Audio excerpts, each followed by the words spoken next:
Chapter 3. I Can't Forget.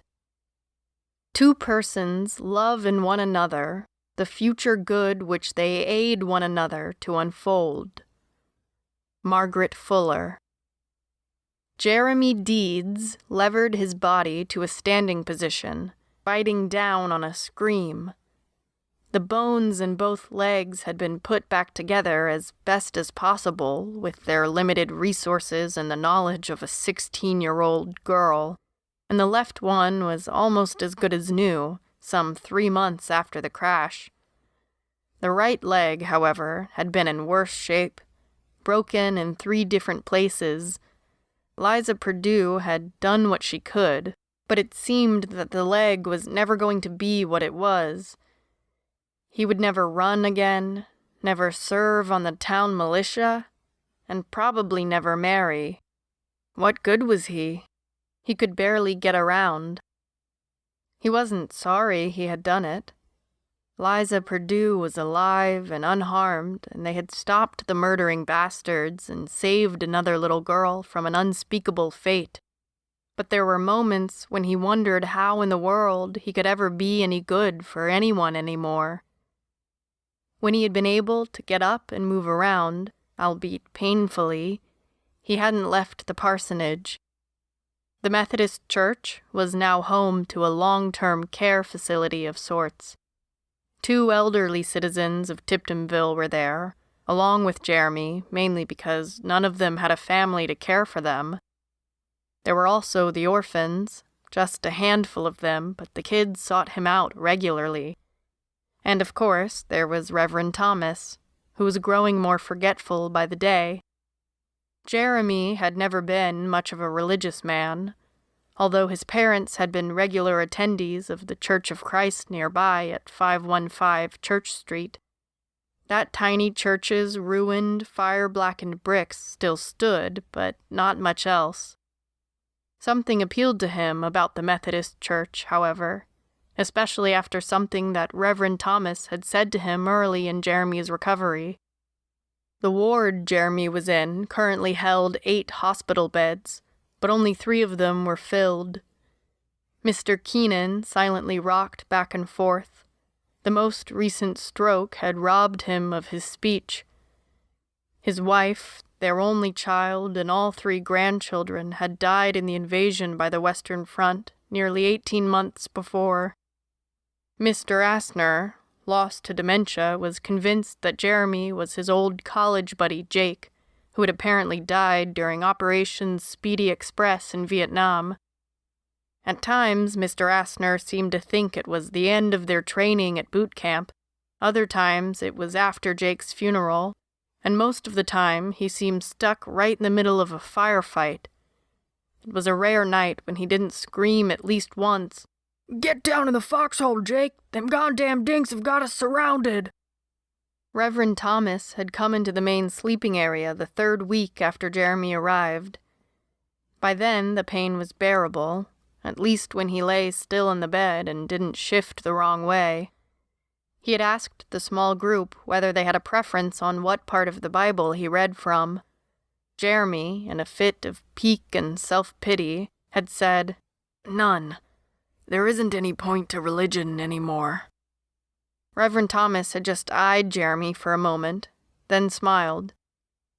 "Let me share something about religion, as you call it. You might appreciate this." He winked and then said, "The Catholics say, the Virgin Mary says, and the Baptists say, the Bible says, and the Methodists say, well, it seems to me." He paused for a moment and said, "It seems to me that we should believe in others because God is within all of us. There are plenty of people left in this town that are worth believing in. So perhaps, Mr. Deeds, that, in and of itself, may be the point of it all." Jeremy had been surprised by the Reverend's calm answer. No threats of hellfire and damnation, or of cavorting with the devil. And later that week they had engaged in a long discussion on the merits of Elvis Presley and other late rock legends. They saw each other daily, and soon Jeremy was seeking out the Reverend, or vice versa, for an animated discussion on history, religion, or philosophy. He was surprised to learn that Reverend Thomas had served in the Korean War, not as a man of the cloth, but as a soldier. Looking at the white-haired man in front of him, Jeremy had difficulty imagining Reverend Thomas at war, with a gun in his hand. That is, until the old man's face lit up with grim excitement as he described the fierce fighting during Operation Killer in late February 1951. It gave Jeremy a new respect for this man, who had seen war and yet turned to far more peaceful pursuits in the years since. When he looked back on those days of painful recuperation in the church's infirmary, Jeremy was unable to explain how or why he decided to become a minister. Perhaps it was his way of paying back the Reverend's kindness and patience with him, or perhaps he just didn't like to leave stories unfinished. A month into Jeremy's convalescence, he had been listening to a familiar story, one of his mother's favorites, the Book of Esther.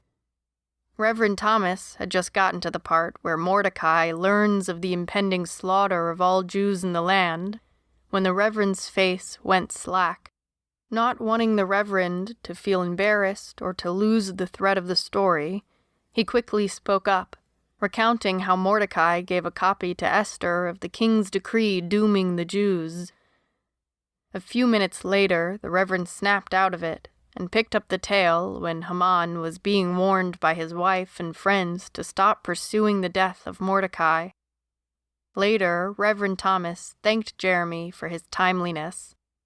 "I was diagnosed back in 2014 with it, and it has slowly been getting worse, especially since there's been no medication to be had these last few years," the old man explained. They struck an unspoken deal of sorts. The Reverend would share his sermons with Jeremy, and if he faltered, Jeremy would intercede, first with the kids' Bible lessons and the stories the Reverend shared with the men, and eventually the weekly sermons. He learned to recognize other signs of the disease, which included confusion and mood swings, as the Alzheimer's began to increasingly affect the Reverend's daily life. Before the year was out, Jeremy was helping Reverend Thomas with all other factions of his work, coordinating weekly church meals, writing sermons, caring for the orphans and new patients in the infirmary, and visiting parishioners. It was this last duty that brought him back in contact with Grace Wilkes, who had withdrawn after her father's death and the attack on the Wilkes farm. A visit to her mother from Jeremy and Reverend Thomas had revealed her mother's concern. "She won't go much farther than the back porch there," Karen Wilkes said, gesturing to the back of the house. Jeremy and the Reverend could see Grace huddled on the bottom step, close to where they had buried her dog, Danny. The devoted old border collie had died defending her against the raiders. "And she won't say nothin' but maybe a whisper in response to a direct question if she can't find a way out of saying nothin' at all." Karen's face twisted in pain. "I don't know if she thinks Danny and her daddy dying was her fault or what, but she just won't talk at all nowadays. Barely eats. I just don't know what to do, Reverend." Jeremy stared at the girl. She was small for her age, just 13, and looked 11 at the most. What she had escaped.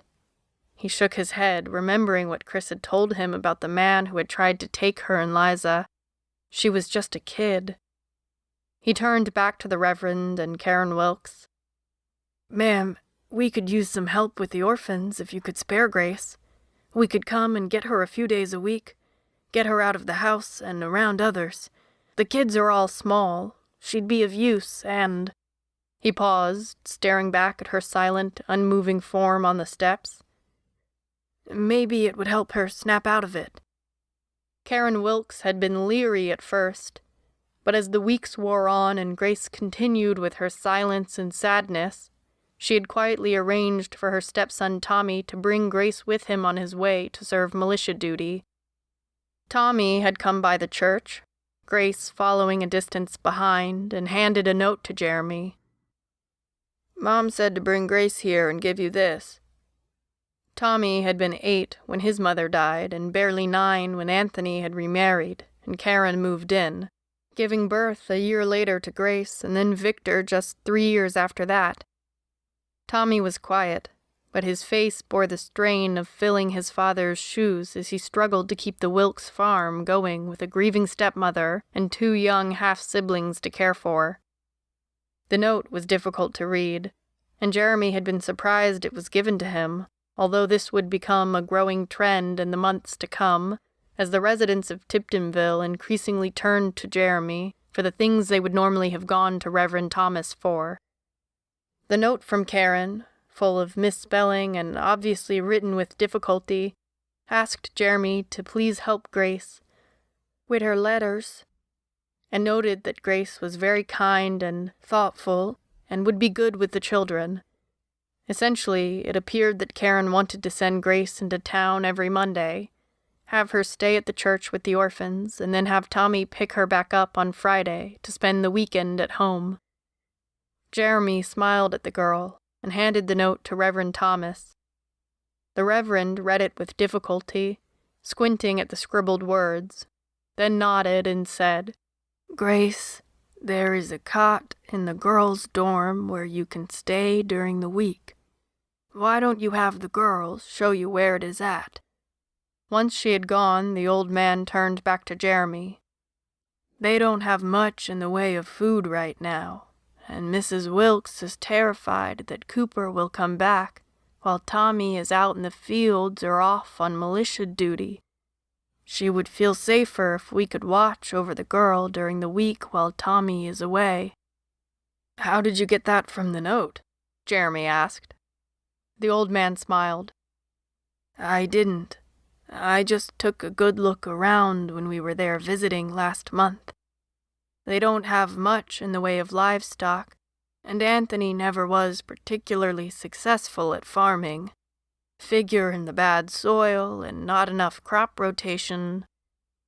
The old man's eyes had a faraway look, and his mouth turned down as he added, "And from the amount of locks on the inside of their front door, I'd say Karen Wilkes is terrified morning and night. She's doing the right thing sending the girl away during the week. Fear like that is a poison." Tommy would prove to be a far better farmer than his father, and eventually the Wilkes farm would help subsidize the church's infirmary and orphanage through bushels of produce. Grace's schedule never changed, though, and as the months passed, she would stay with Jeremy, Reverend Thomas, and whoever was gracing the infirmary or occupying the orphanage. She slowly began to speak again, shot up 3 inches during the space of a few months, filled out, and Jeremy thought she looked quite pretty. One day, shortly after Reverend Thomas's Alzheimer's had taken a turn for the worse, she and Jeremy were working in the kitchen. He sat on a chair at a low table, chopping vegetables. His legs ached constantly, and sitting was somehow easier. Grace was stirring a huge stock pot of vegetable soup, which would serve for 2 of the 3 meals they would be eating the next day. They worked so often in silence that Jeremy was startled by Grace's voice in the gloom of the large commercial kitchen. "I can't forget." "Forget what?" "What happened that day. The day Daddy and my dog Danny died." She continued to stir the soup, took the remaining vegetables he had finished chopping, dumped them into the soup, and then turned the heat down to the lowest setting. The blue flames sputtered for a moment and then settled, lightly flickering. Grace peered at him through a mass of brown curls. "You saved me. I heard what that man would have done to me if you and Mr. Perkins and Chris hadn't come and stopped him." "We did what was right, Grace. No one deserves that. I wish we had known sooner. I wish we could have saved the Austins, saved your daddy and your dog." Jeremy closed his eyes, wincing at the memory of Karen Wilkes cradling her husband, soaked in his blood and screaming. Grace stared at his legs. The right one was still twisted, and Liza had tried to convince him to let her re-break it and set it straighter. But Jeremy had had quite enough of being bedbound and in pain and told her no. "You can't walk right anymore 'cause of me." Jeremy shrugged. "It wasn't you that caused the accident." Grace nodded. "Well, I'm gonna do what's right, too. When I'm old enough, I'll marry you and take care of you. Mr. Perkins is way too old and Chris is already married. And besides," she said as Jeremy gaped at her, "I think you are plenty good-looking." And having spoken more than she normally would in an entire week, she pulled her apron off, walked over to where Jeremy was sitting, and pecked him a goodnight kiss on the cheek. Then she left the room. Jeremy sat there in the room for long minutes, in shock, turning over in his head what she had said. "She's 14, he reasoned. "Just a kid, she'll grow out of this." And with that thought, a reassurance to him, a man of 30 years, nearly old enough to be her father, and terrified of being labeled some pedophile child rapist, he felt better. After all, he was way too old for her. Jeremy hobbled off to bed.